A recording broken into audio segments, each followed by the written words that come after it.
Okay, listen. Pay very close attention.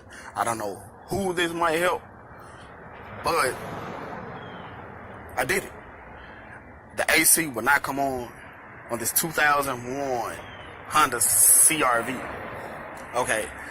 The reason I say this is absolutely rare is because I searched high, low, asked every mechanic, searched Google, YouTube. Nobody told me what was the issue with my AC. The compressor went out 3 times. 3 times. I was like, what the feezy? So I was like, it's holding too much pressure. Of course, I use quality used parts. But anyway, so I'm assuming, naturally, I would assume that I'm picking up bad AC compressors.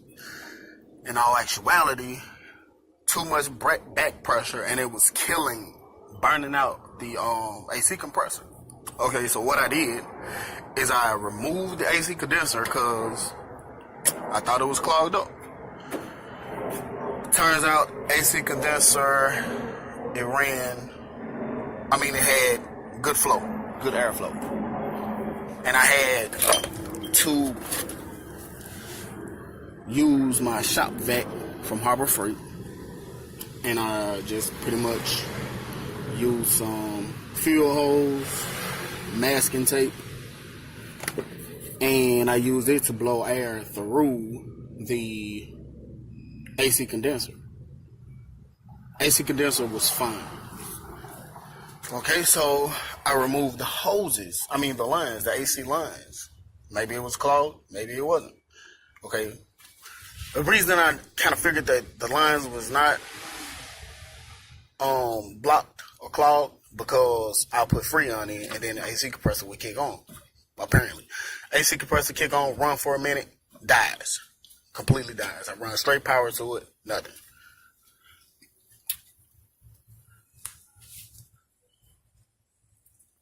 Okay, see what I was saying is that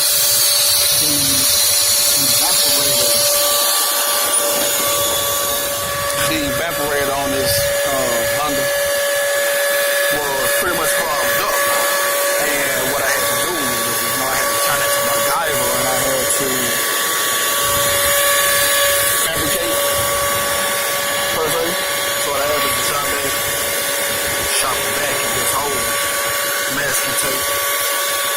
What I did first, I used my water hose to shoot water through the evaporator with the same fuse hose that I had.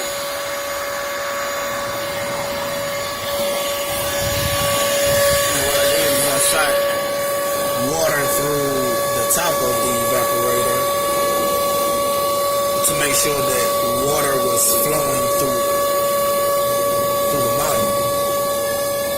And after doing so, I used my shop vac to either blow or suck the water out.